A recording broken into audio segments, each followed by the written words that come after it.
Okay, ich glaube, es ist 16 Uhr in China, 10 Uhr in Österreich. Damit starten wir mit unserem Webinar. Einen wunderschönen guten Morgen an unsere Zuhörerinnen und Zuhörer in Österreich und einen schönen Nachmittag an unsere Speaker hier in China. Mein Name ist Alexandra Runge, ich bin die stellvertretende Wirtschaftsdelegierte hier im Außenwirtschaftscenter in Shanghai und ich darf Sie ganz herzlich zu unserem heutigen Webinar Autonomes Fahren in China begrüßen. Bevor wir starten, möchte ich Sie jedoch noch auf ein paar organisatorische Punkte aufmerksam machen.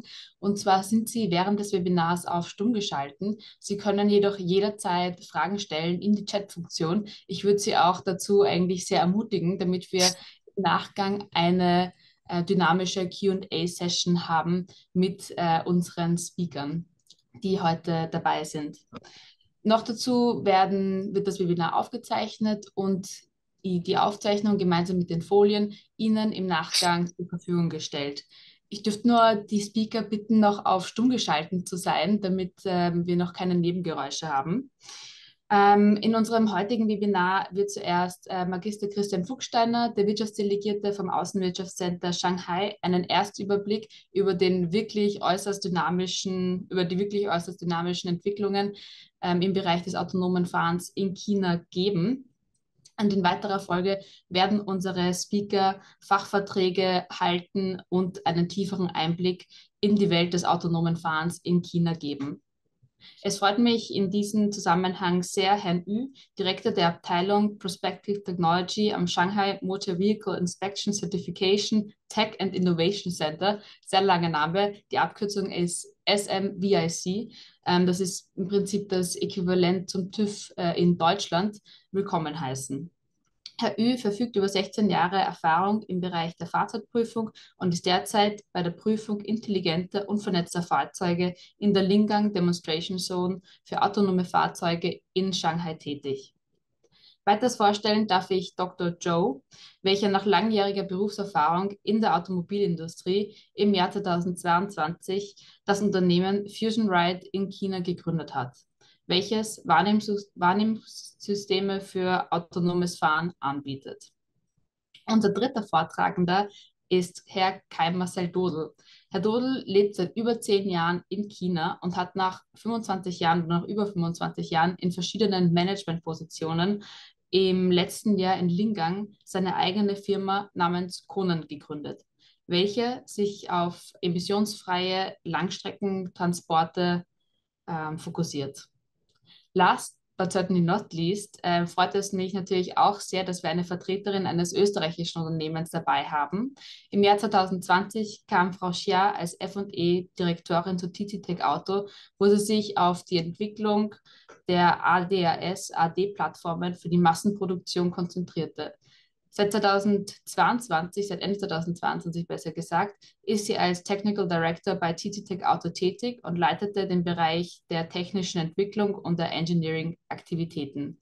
Kürzlich wurde sie auch zur General Managerin von TTTech Auto in China ernannt. Um nun wirklich keine weitere Zeit zu verlieren, würde ich vorschlagen, dass wir nun mit den Vorträgen starten und wir in medias res gehen. In diesem Sinne, Christian, the stage is yours. Ja, danke Alexandra. Herzlich willkommen auch von meiner Seite. Vielen Dank nochmal für die kurze Anmoderation. Ja, Kenner der chinesischen Automobilindustrie verwenden gerne einen Vergleich mit der Sportwelt und sagen, dass die Elektrifizierung die erste Halbzeit des Wandels darstellt. Des Wandels in der Automobilindustrie, während die Anwendung künstlicher Intelligenz die zweite Halbzeit bestimmen wird. Der schnell wachsende chinesische Elektrofahrzeugmarkt ist extrem stark fragmentiert, befindet sich aber schon in einer Konsolidierungsphase. Viele chinesische Firmen haben jetzt schon begonnen, sich intensiv auf Anwendungen der künstlichen Intelligenz in der Automobilindustrie zu fokussieren, um sich frühzeitig für die zweite Halbzeit des Spiels zu rüsten. Der Gründer und CEO von Xiaopeng, He Xiaopeng, hat die Marktsituation in China im Februar 2024 sehr treffend charakterisiert, als er den Wettbewerb in der Automobilindustrie sehr drastisch als Bloody Sea of Competition beschrieben hat. Umso mehr betrachten die chinesischen OEMs die Entwicklung und Anwendung von KI als Schlüsselfaktor, um sich von der Konkurrenz abzuheben und im harten Wettbewerb bestehen zu können. Beispielsweise plant Xiaopeng in diesem Jahr die Einstellung von 4.000 neuen KI-Mitarbeiterinnen und Mitarbeitern sowie Investitionen in der Höhe von rund 500 Millionen US-Dollar, um künstliche Intelligenz und ihre Anwendungen im Bereich des autonomen Fahrens ganz gezielt weiterzuentwickeln. Während in den vergangenen 10 Jahren der Fokus auf der Entwicklung von Elektroautos lag, wird laut He Xiaopeng das kommende Jahrzehnt den intelligenten Autos gehören. Und Tesla-CEO Elon Musk dürfte das wohl ähnlich sehen, denn Ende April besuchte er ganz überraschend den chinesischen Ministerpräsidenten Li Qiang in Peking, um den Weg für die neueste Self-Driving-Technologie von Tesla in China zu ebnen und das autonome Fahren in China früher als in Europa zur Marktreife zu bringen. Die chinesische Regierung hat auch prompt ihre Zustimmung zu Teslas Plänen der Einführung seines Full Self-Driving-Systems in China gegeben. Kurzum, next slide. Kurzum, der Markt für automotive KI-Anwendungen in China ist riesengroß. Laut einer Analyse von McKinsey dürfte künstliche Intelligenz in der Automobilindustrie in China in den nächsten 10 Jahren einen wirtschaftlichen Mehrwert von über 380 Milliarden US-Dollar schaffen. Die Anwendungen in der Automobilindustrie sollen dabei in 3 Hauptbereichen erfolgen: selbstfahrende Autos, personalisierte Erlebnisse, sprich intelligente Cockpits und Flottenmanagement. Die Sparte selbstfahrende Autos macht mit rund 335 Milliarden US-Dollar den größten Teil des Wertes für die Gesamtbranche aus. Im ersten Halbjahr 2023 wurden in China über 4 Millionen PKWs mit autonomer Fahrfunktion Level 2 verkauft, was einem Anteil von 42% aller verkauften PKWs entspricht. Bis 2025 wird erwartet, dass die Zahl der verkauften PKWs mit KI-Ausstattung Stufe 2 oder darüber schon über 10 Millionen betragen wird. China dürfte also in Kürze der weltweit größte Markt für selbstfahrende Autos sein. 2022 gab es in der Volksrepublik China fast 6.000 Unternehmen mit Bezug zur Technologie des autonomen Fahrens. Und auf dem Markt agieren sowohl alle großen Automobilhersteller als auch Chinas Tech-Giganten, wie zum Beispiel der chinesische Suchmaschinenriese Baidu, die Firma Huawei und Handy- und Elektrofahrzeugmarke Xiaomi, ebenso wie auf autonomes Fahren spezialisierte Technologiefirmen und Startups. Obwohl in China bereits Autos mit höheren autonomen Fahrfunktionen Stufe 3 und sogar Stufe 4 produziert werden, durften aufgrund gesetzlicher Vorschriften bis jetzt nur Fahrzeuge der Stufe 2 im Straßenverkehr eingesetzt werden. Doch das wird sich ab sofort ändern. Im November 2023 hat China neue Vorschriften für den Straßenzugang von Fahrzeugen im Bereich des autonomen Fahrens der Stufen 3 und 4 auf den Weg gebracht. Also ein ganz klares politisches Signal der Unterstützung für die technologische Weiterentwicklung der höheren Stufen des autonomen Fahrens in China.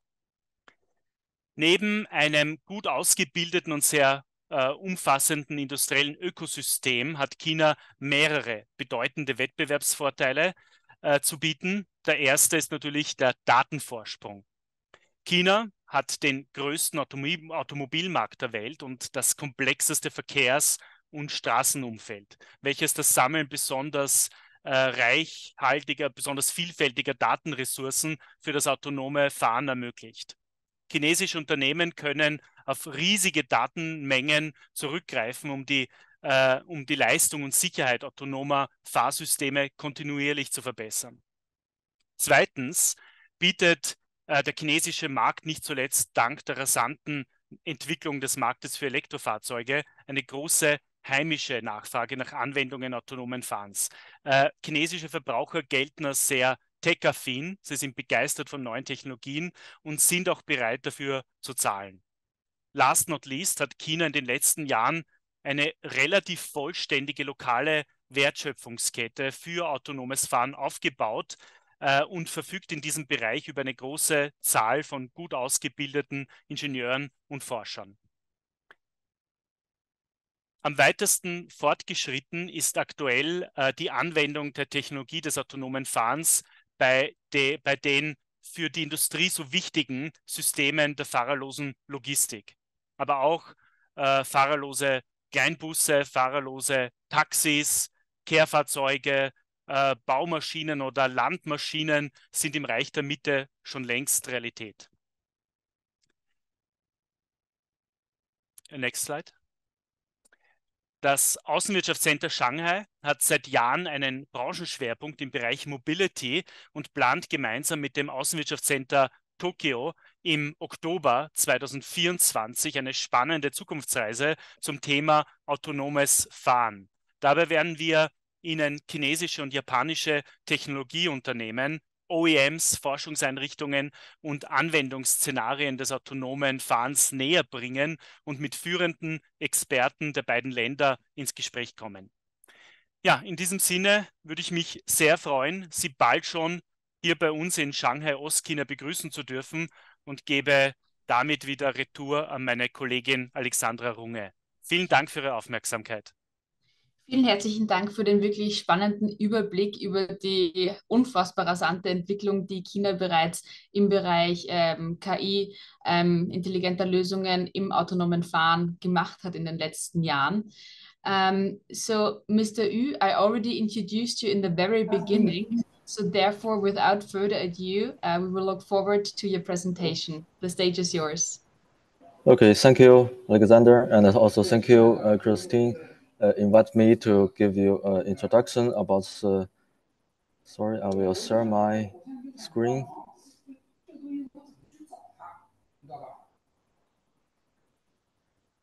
Okay, so thank you that I have an opportunity to introduce some information about autonomous driving in China, about policy, regulation, and testing. So first, I think I will introduction about Shanghai Motor Vehicle Inspection Center, SMVIC. So we are as the introduction about from the Alexander. So we are the third-party national level vehicle products testing institution. So we are support the government in carry out the standard research, policy research, and also the quality checks. So we also provide service from such as product development testing, also the certification, homologation, the verification about the vehicle testing. So we have got the China national authorizations, such as the National Center about the motor vehicle inspection and the supervision of the quality, and also the National Center of the supervision and the inspection on new energy motor vehicle product. And also we got the certification from the recall department of China, and also the ICV industrial ICV test center. So our center is carry out follow the ISO standard of the laboratory certification, ISO 17025. So we till now we have over 1,000 employees, and over all over China. You can see the map of our center and the test lab. So I think for the autonomous driving in China, so in China there's a very top levels strategy of the national.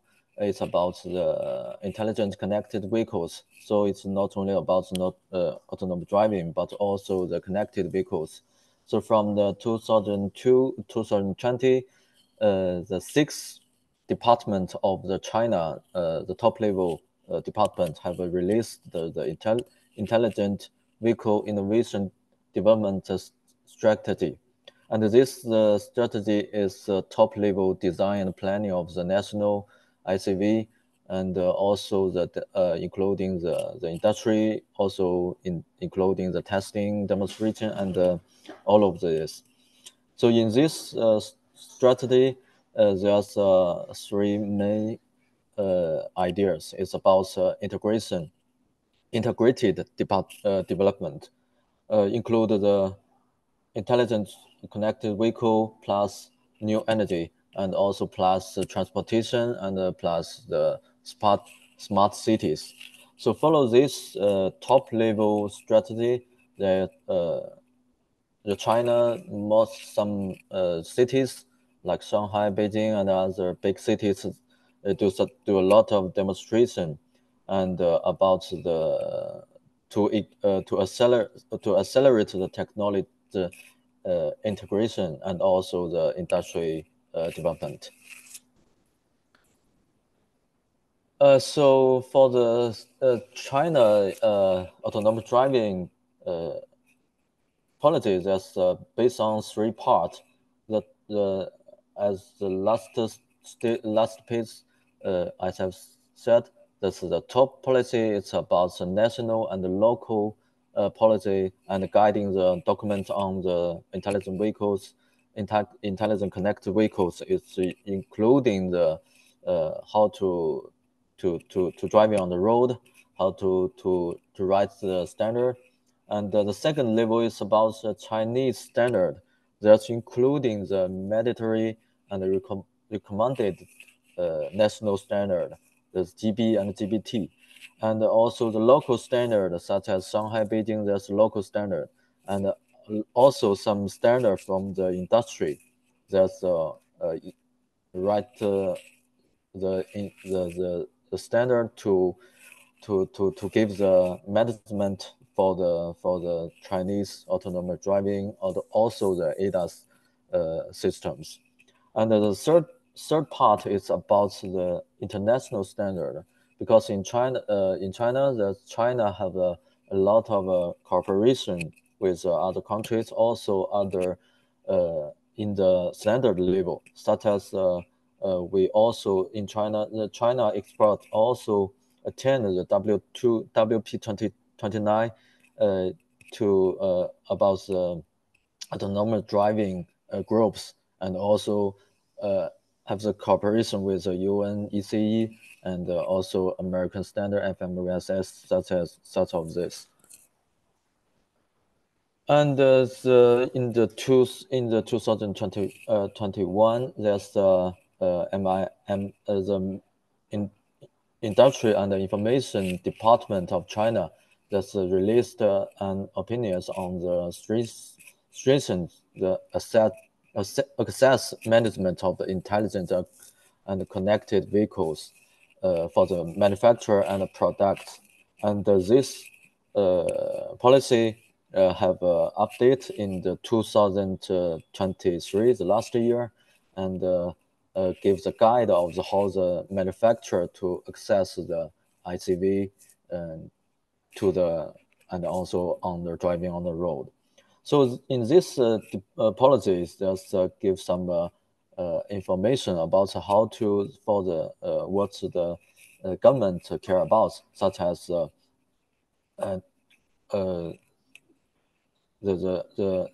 manufacturer should have the data management and also the cybersecurity software update, function safety, and sortive, such as this.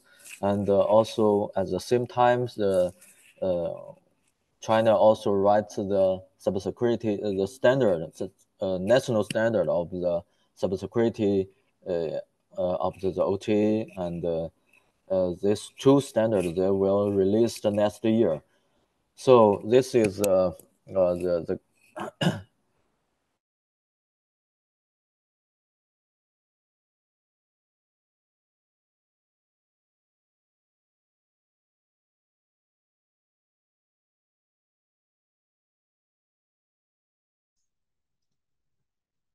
Mr. Yu, I think we cannot hear you anymore. Sorry, that's I think, okay, great, you're back. Okay. thank you. So I think there's also the some issues and a challenge in China about the autonomous driving. So as the government care about is the first one is the security. That's not only about the data security, but also the cybersecurity of the intelligent connected vehicles, and also the OTA is software update and also for the safety about the manufacturer to care about the product management, not only the safety of the product, but also you have the management in the factory. So this is a framework of safety framework. It's the Ministry of the Industry and the Information Technology of People's Republic of China. It's a department of China, and this framework, safety framework, is based on the WT29 informal working group on the autonomous driving verification method group. So in China, we also add some information about China. So there's three parts. The first one is basic assessment state. There's including the product testing. The product testing is same like the WP29, including the simulation test, premium ground test, and the real road test. This is a scenario-based testing, and also including the cybersecurity test, data security test, and also software update test, and also the data DSSAD is a data recording system. So for the beyond the product testing, they also need the manufacturer have the product safety assessment. This including the function safety, sortive, cybersecurity, and the data security. This is a product process assessment. And this is a first part, and the third part is monitoring and assessment about the product. This means the product safety requirements should not only the technical requirements, but also the process assessment requirements, and the test requirement. So the last part is monitoring and the adjustment state. This about the software safety state monitoring, and also the software updates monitoring during the product on the road, running on the road. So all of this is based on the ODD of the product. So this is the introduction about the test, how to test autonomous driving in China. So this is a three-pillar safety assessment. This including the scenario based on the simulation part, and the premium ground part, and also real road path. So this will during the three part of the testing, that will give the results of this system. So this is testing and the policy and the regulation in China. So thank you very much, and I think if you have questions, we will give you some information in the later. Thank you very much. Thank you very much for your insights on the different policies as well as regulations that are currently in place in regards of intelligent connected vehicles, as well as touching upon topics such as different security issues like data security and cybersecurity. I really look forward to our Q&A session in the end of our webinar. So I think our next speaker is Mr. Joe. May I ask you to turn on your camera, and we look forward to hearing more from your side about your company, FusionRide. Thank you very much. Hello, everyone. Oh, guten Tag, können Sie mich hören? Hallo. Wir hören Sie perfekt. Okay, gut. So, eigentlich, ich wollte ein Topic geben, über die Autonomes Fahren in Deutschland, in Europa und in China zu geben. Nicht nur über unsere Firma. Und ich bin selbst in dem Bereich für mehr als 14 Jahre beschäftigt und ich sehe wirklich eine große Entwicklung in China und in Europa und auch dann die Unterschied zwischen beiden Ländern. Und ich fange erstmal mit ein paar Daten an.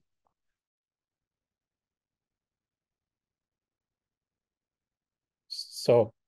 Und das ist eine Daten, die ich vom Internet gefunden habe. Und hier zeigt die ADAS-Market Unterschied zwischen Deutschland, den USA und China.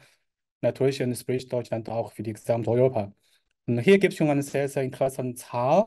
Sowieso gibt es Unterschied zwischen verschiedenen Ländern. Da steht dahinter immer viele Sachen. Ja, so zum Beispiel bei Level 2.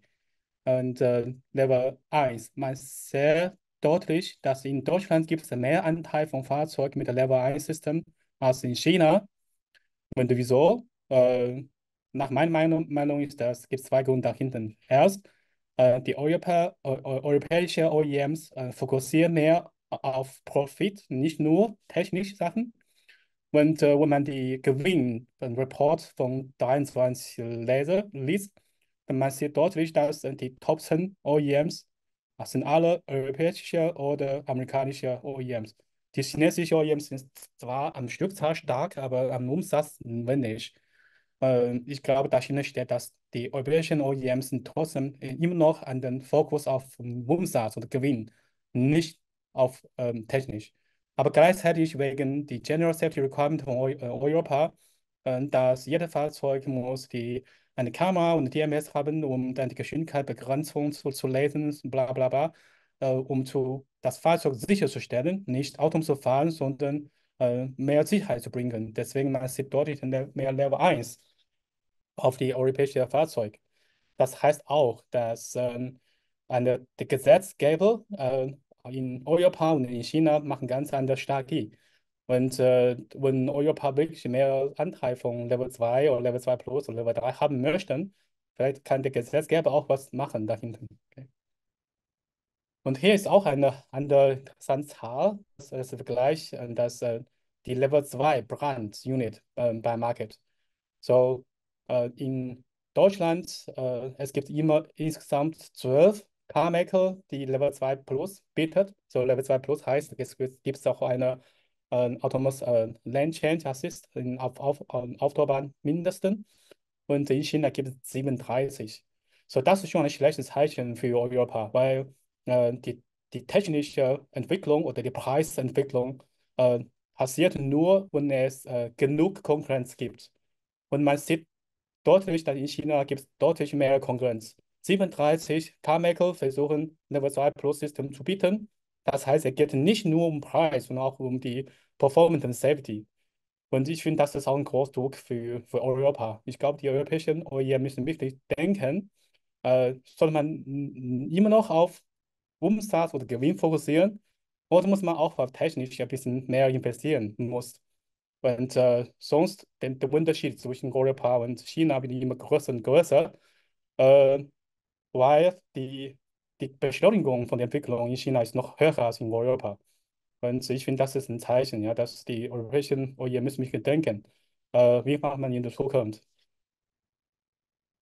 Und hier habe ich meine eigene Meinung aufgelistet, Reason for Difference.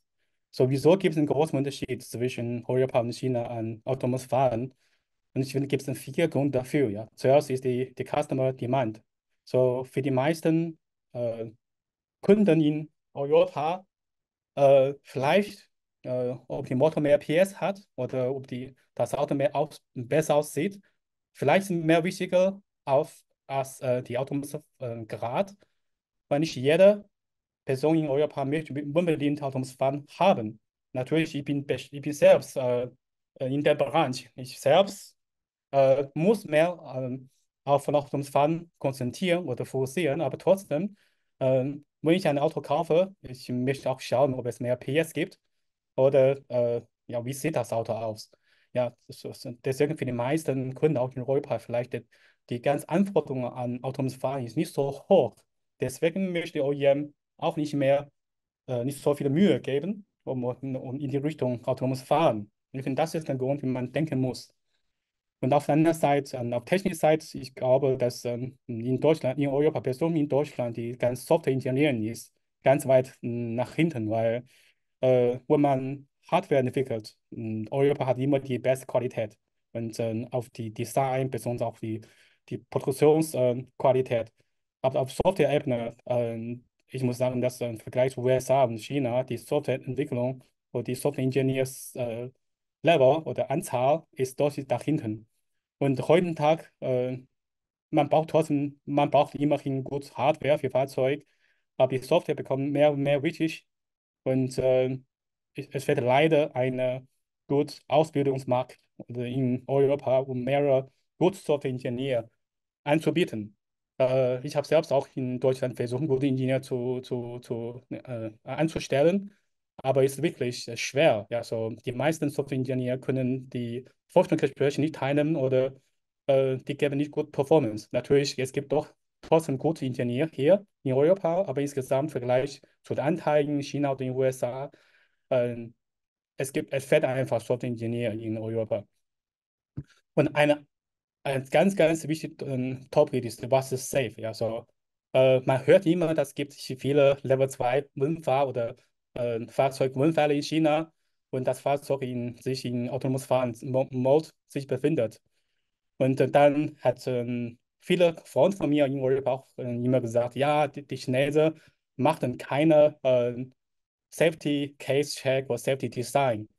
Und in Europa, wir machen das besser. Ist das wirklich so?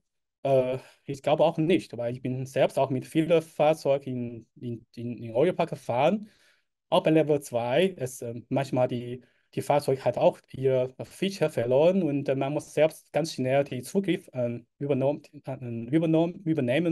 So gibt es auch Unfälle. Und in China, die OEMs haben immer die Features übertrieben verkauft, sagen, das ist autonomes Fahren.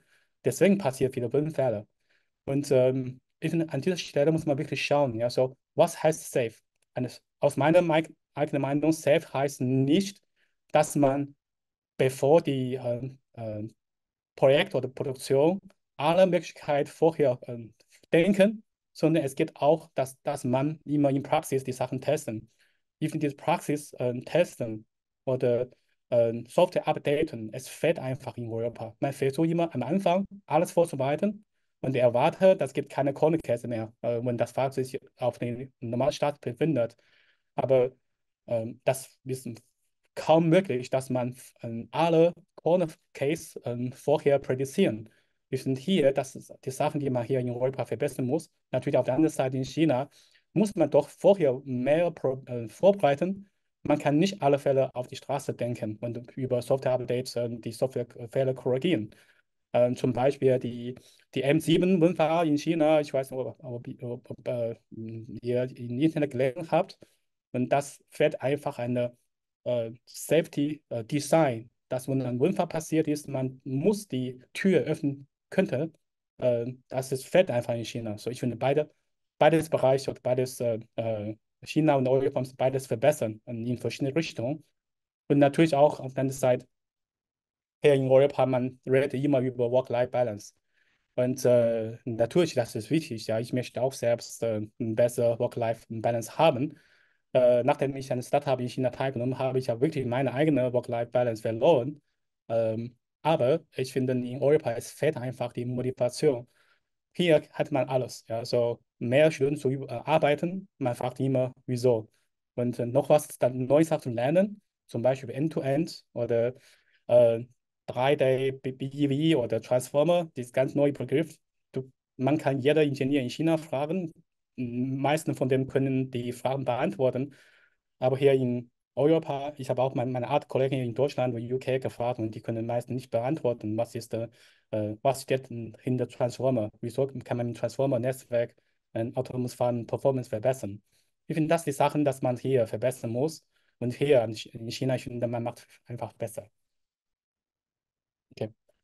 Das Europa hat noch Chance? Ich glaube ja, weil eine Revolution kommt jetzt. Ja, so nachdem Tesla hat in FSD 12 bewiesen, dass End-to-End-Architektur funktioniert. Und ich gebe nur ein Beispiel. Ja, in klassischen autonomes Fahren, man muss einfach die Gesamtkette nach zum Beispiel Perception, ähm, Situation Analysis, Path Planning und dann Ausführung von den verschiedenen Befehlen bei Landwechseln oder bei Bremsen und Beschleunigung. Und es gibt immer solche klassische Kette, um die autonomes Fahren zu realisieren. Aber dafür braucht man sehr, sehr viel Ingenieure und sehr, sehr viel Code. Ich gebe nur ein ganz einfaches Beispiel. Ja, so, bei der Klassik autonomes Fahren, man muss verschiedene Teile programmieren, verschiedene Teile testen und am Ende auf Code-Ebene, man braucht sehr, sehr viel Code. Was heißt dieser Code? Die Code heißt einfach viele, viele If-Else-Konditionen und viele Loop-Schleifen. Und am Ende, die End-to-End-Architektur ist es gleich. Man hat einfach den ganzen Prozess vereinfacht. Man muss nicht mehr per Hand die ganzen IFRs schreiben, sondern alles passiert automatisch, um man die Inputdaten, wie zum Beispiel die Rolldaten von Kameraradar, einzugeben. Und die Ausgangsprodukt ist dann die zum Beispiel Beschleunigung oder Bremsen oder Lenken, Befehl, wo man genug Daten bei Input und Output einfach eingeben, dann wird die ganze If-Else-Looping automatisch erstellt. Und dafür braucht man durchwendige Code. Und Tesla hat schon die Anzahl von Code um fast 90% reduziert. Und man braucht auch durchwendige Ingenieure. Es fehlt einfach gut Softwareentwickler in Europa, aber in der Zukunft braucht man auch nicht so viele Softwareentwickler, wenn man alles in die Richtung End-to-End-Architektur umsteigen. Und die Gesamtentwicklungszeit kann man auch stark reduzieren. So, ich finde für Europa das ist nicht spät. Ja, so, weil jetzt in China, man muss auch jetzt alles vom Neuen anfangen. Der Huawei hat schon versucht, in der letzten Generation alles nach End-to-End Architektur umsteigen. Die Huawei baut auch viele Stellen ab bei autonomes Fahren ab Department, weil in der Zukunft braucht man auch nicht so viele Engineers für die End-to-End-Architektur. Was braucht man dann? So, in der Zukunft, man braucht einfach Daten. Das heißt, dass man braucht viele, viele Daten, um die Netzwerke zu trainieren lassen. Und dann man braucht eine gute AI-Toolchain. Also die AI selbst ist nicht so kompliziert. Aber die Toolchain ist ganz, ganz wichtig. Wie kann man die Daten collection, sammeln, hochladen, runterladen, wieder bearbeiten?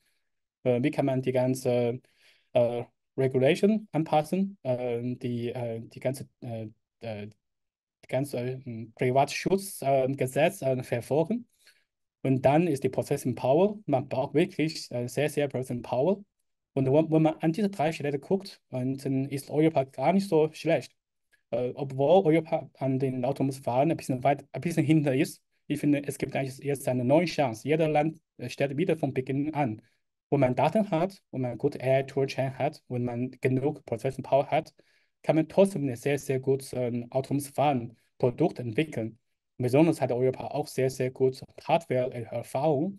Und das heißt, insgesamt gibt es schon einen besseren Startpunkt für Europa. Ich finde, Europa muss wirklich jetzt vom Jetzt wirklich schauen, was heißt End-to-End.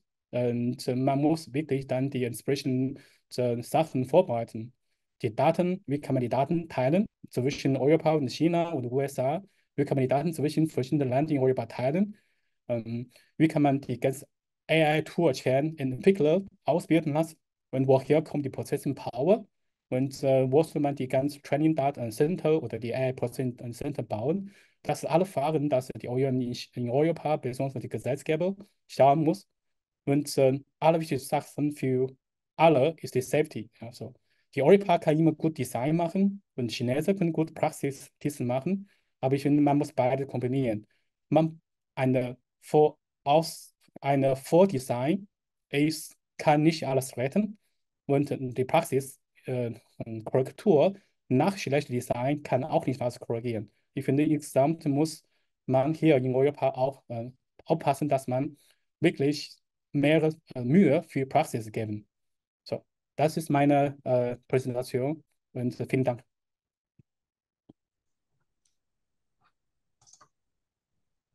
Ja, vielen herzlichen Dank für den spannenden Überblick auch über die Unterschiede zwischen der Entwicklung von L2-Autos in Europa als auch in China und auch Ihre persönliche Einschätzung dazu. Unser nächster Vortragender ist Kai Marcel Dodel. Ich sehe auch schon das Bild eingeblendet. Das heißt, wir freuen uns auf deinen Vortrag und ja, die Bühne gehört dir. Danke, Alexander, und vielen Dank für diese Einladung. I decided I will speak English because we also have Fengyu in the line. I will talk about the logistic revolution ahead of us. I believe that there is a big revolution coming, and we have here the past. It was transportation 1.0 500 years ago, where you use oxes, elephants, camels, horses, donkeys to transport goods for short distance, heavy loads. The next one was the transportation 2.0, which means the railway transportation through the whole country, from the East Coast to the West Coast. And currently we are in the transportation 3.0. 3.0 can be operated 3D, so you can really go to every place, whereas transportation 2.0 can only go from spot to spot. Nevertheless, I'm not a big fan of transportation 3.0 because of huge disadvantages: inefficient, expensive, not environmental friendly. Transportation 4.0 might look autonomous. And what we can see here is a vehicle without any driver, able to drive on the roads. In the middle, you can see 7 squares, and those squares are energy sources. So to simplify it, you have a battery. Once the battery is empty, you replace it. Empty battery out, full battery in, and you can continue your driving. And to split the transportation, there are those 4 areas. The first one is you have to pick up the goods. It could be in a plant. It could be also in a grocery shop in downtown. Those are a highly complex situation for autonomy. The second one is you have to go to urban areas, city and countryside transfers, where you have traffic lights, pedestrians, bicycles, motorbikes, and so on. The third area is highway, usually used for long distance. And the last one is overseas transportation by air, railway, or by sea freight. Okay. So logistic flow can be split in those 4 areas. Now, the first area, operating inside the plant, is quite complicated to manage it autonomously. So therefore, it's medium difficult to get it done. At the moment, it's not implemented. The second one, city, is lack of public awareness and public acceptance. So people don't like to have an autonomous driving truck through the city center. Besides that, it's also very complicated because the road conditions are complex. The third one, we have learned about it. We have already driver assistance systems, but we not here have driverless transportation from Shanghai to Beijing or from Vienna to Salzburg. And the last one, it's not part of this presentation. Coming to the first one, how to make intra-plant logistic operation autonomous. Need to clean up the processes inside the plant. So first is you are preparing everything you have to ship out in a dedicated area. Once you said the batch is ready, then you can think about automatically loading of a truck waiting. And the same if goods are arriving, you make a very quick unloading of the truck in a systematic way that every pallet, for example, is getting 1 trolley. If you have such a system in place, then you can think of automated and therefore autonomous solution. The second area is the city and countryside operation. I call it the first and the last mile. And for this one, there are many competitors out there. And personally, I'm convinced it will be 100% electrical. So no hydrogen or other solutions, because those operations in the first and last mile are mainly on normal working times, daytime. and they are really like workplaces. The driver is sitting in the car and doing his job, and evening 5, 6 o'clock, he's returning back home. And there's enough time to charge the battery. The distance are not too long, so electrical is the way to go. And here we see Volta Zero from Sweden, or the big version Tesla Semi from America. Now, where are we right now for the autonomous driving? If you go to the passenger car, they are already able to make long-distance autonomous driving without any problem.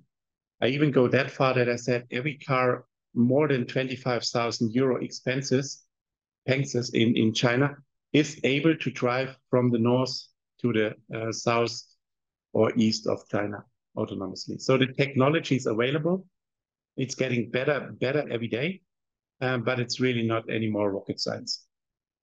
Now for trucks, they're slightly bigger. On the other hand, they are also slower. So as slower you drive, as more easy autonomous driving is getting. So there's some advantages as well. And truck is industrial product, so you can spend more for proper software and proper safety sensor. Shouldn't be too complicated to switch from passenger car to trucks. For the long distance, we have on the right and the left side the first mile and the in-plant operation. And in the middle, we have this long distance transportation. There are 6 hubs mentioned here. So there are standard hubs like a train station, airport, or a seaport, where you go with the truck to the port and hand over your good, and then it goes via sea. And you have on the other side the city hubs, logistic hubs, and a very large company. Very large company could be Shanghai automotive industry, Mercedes-Benz. Logistic hub is when you have a city like Salzburg, and the city has a hub, big one, next to the highway. And for the city hubs, they are the smaller ones if you have an industrial park. Okay, so consider now you have those 6 hubs everywhere in the country or on the continent. Then you come to a map like this one. And this one is the entire China with 15 hubs only. And there are only a few highways which need to be enabled for autonomous driving. Let's assume we start from Harbin and go down to Guangzhou, so the north to south road. You have already a big business case to make autonomous driving on one highway only. In the next step, you add the east and west line, and you have only a very few highways to be able to make autonomous driving. They're usually 3 lanes with emergency shelter. So the highway is perfectly built in a very good condition with 5G network and so on. And then you can serve entire China if you have to ship something from Shanghai to Lanzhou, for example. To go the next step, that would mean we have 500 hubs, and that's the research of my company. If you have 500 hubs everywhere in China, you can solve all long-distance transportation without any emission.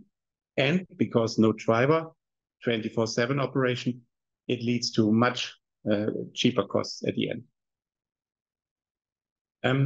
The next one is that how does it work? You have a network of hubs, 500 hubs, and between the hubs, you always can transport something. And that will change the logistic entirely, because those hub-to-hub transportation can be done by big players who own the hubs. If they have the hubs, they will make the hub-to-hub transportation independently. Remaining will be the first and the last mile, and this can be also done by the hubs itself, that when a company has to transport something, they call the hub, and the hub will pick up the goods, bring it to Beijing, and then make sure it comes to the destination. And that will challenge existing technologies, like the truck with driver is not needed. The trailer will be far more advanced. We have a logistic company which has to think it's competing with the rail transportation, and because without emission means without diesel, also the oil industry has a big loss of businesses coming. So what I want to show is it's not far ahead to have an autonomous transportation in every continent, Europe, Asia, and in America. And it will be a big change. I'm convinced of this one. And that's why I want to share that there's a big change coming in the near future, because technology-wise, we are ready. Thank you. Thank you very much, Marcel, for your view on the revolution of logistics, especially from the development from transportation 3.0 to transportation 4.0. Very insightful and interesting presentation. I just wanted to remind all our participants, because I have not seen so far any questions in the chat function, that we still have some time at the very end of our webinar to have a short Q&A session. So if you have any questions that are burning under your fingernails, please don't hesitate to write them in the chat function, because if you don't have any questions, I mean, I have quite a lot of questions, but of course, we want to have the time for your specific questions. So last but certainly not least, I will give over to Ms. Xia from TT Tech Auto China. The stage is yours.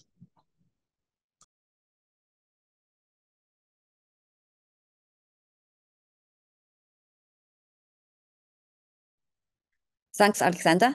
So I'm very glad today to give you an overview of our experience in automotive industry and in China. So TT Auto, we have a headquarters in Vienna, and we have 13 locations around the world, and many in Europe and in China. So we have more than 1,100 highly skilled engineers, and we have till now more than 2 million vehicles equipped with our safety software platform MotionWise. And thankfully, we have more than 16 OEM, Tier 1, and technology partners, and with 20 years or more than 20 years experience in development of our safety critical system, and can always enable us to have a cutting-edge technology.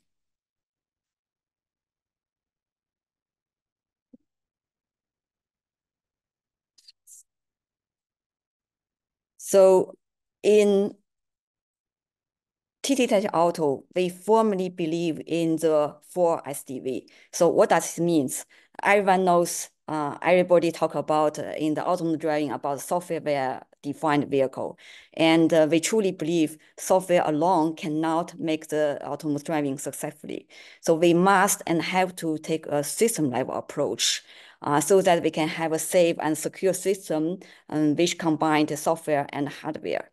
And at TT Auto, we really understand this critical component better than anyone, and we can really truly support our customer to have a safe and secure next generation of vehicle. So why we are so confident? And because we came a long way in designing the railway, in designing the safety critical system. Back in 2001, we have the railway interlocking system component already developed back then for Thales Mo. And if we jump to the 2010, back then we have very first the safety modules developed for Microza as part of the AutoZa safety basis software. And there's a groundbreaking breaking milestone for TT Auto, namely in 2017. And there we are a key partner for the Audi Steadfast platform. So Steadfast is operation for centralized file assistant Steuergerät. And there is, Steadfast is the world first ADAS domain controller. And with the software platform we developed there, later on involved as our core product, MotionWise. So after that, we have a series of SOP products with different brands like the VW brand, like the Audi and Porsche, and also in Asia, like in Korea, Hyundai, and in China, SAIC.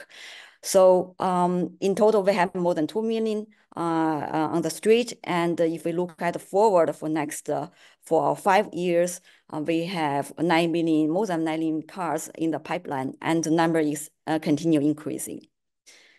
So now we are working in China. So let's look at China, and that would be really interesting to see what is our strengths. And for TTech Auto, I think also for many European tech company. So definitely we have technological advantage, as I mentioned before, with a couple of slides. But also we have a very strong global perspective. Meaning we can really bring the global competitive solution and bring our best practice and experience from other regions into China for our customer. And also in Europe, we have very diverse top talents from all around the world. And with this diverse talents, I think we can drive product as well product development globally for China. And also we can leverage our international network to collaborate with Chinese company, providing us a competitive advantage. And the last is the international standard. What I'm trying to say is that as a European company, and that we actually, our product and service comply with the highest standard of in the automotive industry. So just a background, maybe the other speaker already mentioned that China now continually promoting and adding new standards and regulations regarding safety for the autonomous and automotive industry. And also, second is last year, 2023, China just overtook Japan as the global vehicle export leaders. So here we see a big opportunity for the European company like us to use our capability, use our experience to support the Chinese customer to develop their product to meet all the safety, all the requirements needed, and assist them in navigating the international automotive standards and regulations. And we know Chinese market very, very demanding, and it's very dynamic, it's very complex, and it's very competitive. So we really have constantly keeping in mind several important aspects. I just want to highlight 3 out of them. So, so first is we need fast innovation cycle. So in order to keep our technology advantage, we really have to continue acquire the market and customer intelligence from the Chinese market. We have to prioritize those customer feedback into our product development process. And we should not underestimate the local competitor and also learn from them. Secondly, I think flexibility in operation is a key in China for Chinese customer. For example, recently we have launched a modular product, motion-wise schedule and promoted to Chinese customer. We got very good positive feedback because this modular product would allow them to be easily and with lightweight effort to integrate it into their system. And secondly, we know that in China, the Chinese customer is pretty demanding regarding business model and pricing and commercial strategy. And we also already adapted our overall business model into the Chinese market with our Chinese customer. And last but not least, that we have to respond very fast in all areas. Especially in the engineering support and strong customer on-site presence, so that we can really to support the customer real time and also deepen the relationship with our customer. And last but not least, we have to have strong local partnership. I think this is important for many for the Europe company and also overall because it really can enhance us regarding the business development, regarding the product localization, and we can have complementary strengths to extend brand recognition, and we can enhance local engineering service capacity and capability very fast with a strong local partnership.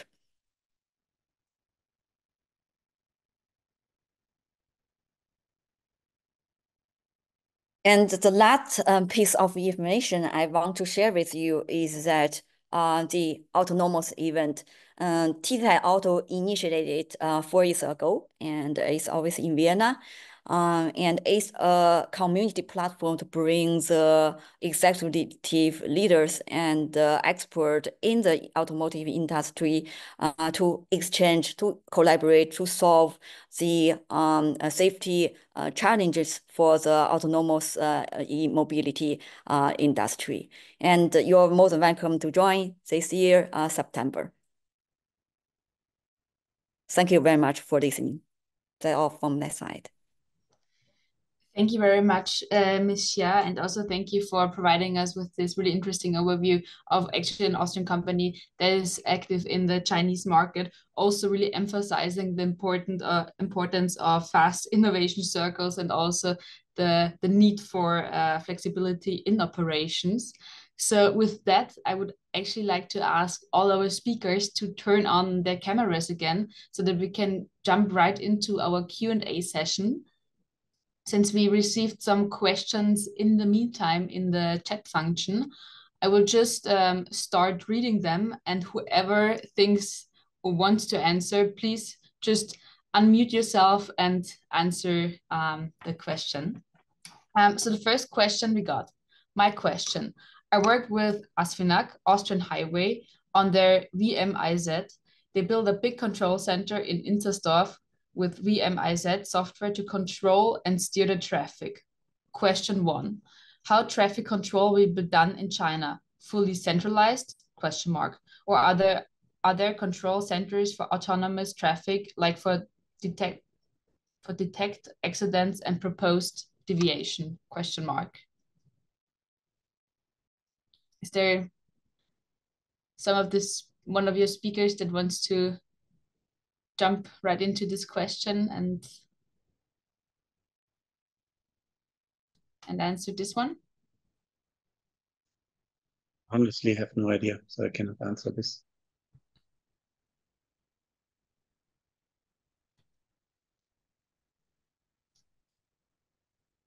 Okay, we can also do some research on this topic and then get after the webinar to your questions, since it's also, I think, rather technical. And I mean, we have your email address, so don't you worry, we will get back to you on that question. Then the second question we received is there a list of applicable Chinese legal provision, nationwide, local standards, etc., regarding autonomous vehicle and required for CCC or whatever required certification approval? So, okay, maybe I can answer this question. It's about the certification.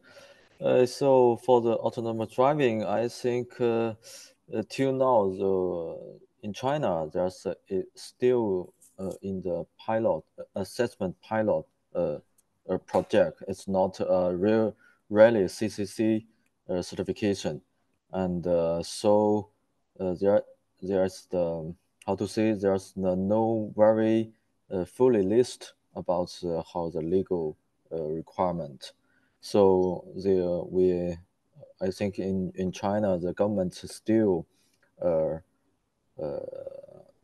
finish also the research on the standard about autonomous driving, and I think it's still a way to go to the CCC for the certification. It's still a way. Thank you. Okay, thank you very much.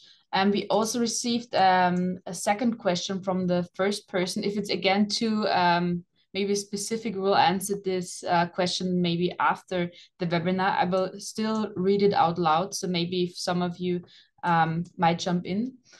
Here also important intermodal service, connection, train, plane, car. China maybe ship. So how will the logistics in China, especially for cargo? I'm not quite sure whether I fully understand the questions. So maybe we will get back to you by email. I can say something to this. Yes. Okay.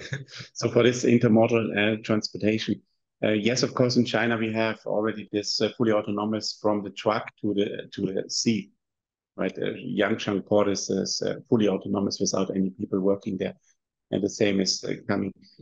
In Austria, you have this special case that you have a lot of transit, right, from the east to the west and vice versa. And for this one, the train is the perfect way to get rid of the traffic from the roads. In China, I don't see this too big, this problem. And I also think that this from truck to train, from train to truck, it's an intermediate solution. Once the truck has no emission anymore and is fully electrical and can drive directly from one place to another one, maybe this has not too much future in China. That's my personal opinion. For sure, it's existing, like everywhere in the world that you have for especially very long distance, but for short distance from Shanghai to Beijing, and short in this case means 1,200 kilometers. I cannot see that this will be specialized more. Okay, thank you very much. I see one last question in the chat function, and I think we will close our Q&A session for today. This question was directed to Ms. Xia. Do you see any next wave of electronic component shortages due to the high demand in autonomous vehicles? Or is your supply base manufacturers planning for that already? Thank you. So interesting question. Actually, TTED Auto, I think, is very famous for our software product, but we do have also electronic hardware design house for hardware products. And in this case, it's good question. And my personally, so I have to admit I didn't do in extensive research for this one, but my personally feeling is that I don't think in very short time there's a next wave of electronic component shortage due to this one. And definitely our company is looking closely to this trend and prepare for that in case it's coming. Okay, thank you very much. So with that, I would like to close the Q&A session and say once again a very big thank you to all our speakers, Mr. Do, Mr. Yu, Mr. Zhou, and also Ms. Xia for providing with very interesting insights on this really interesting topic, as we see that there's currently so much going on in this field of autonomous driving in China. So for the participants, I would like to remind you that, of course, we recorded the webinar, which we will send in the upcoming days to you, as well as with the presented slides, so that you can also have a closer look to what was presented. And if there are any questions, we are more than happy to answer them afterwards. We will get back to the one question we received. And with that, I wish you a lovely day. And yeah, if you have any questions, please don't hesitate to contact us. Thank you very much. Bye-bye. Thank you very much. Thank you. Bye-bye. Have a nice day. Thanks Bye-bye. to our speakers. Bye-bye. Bye.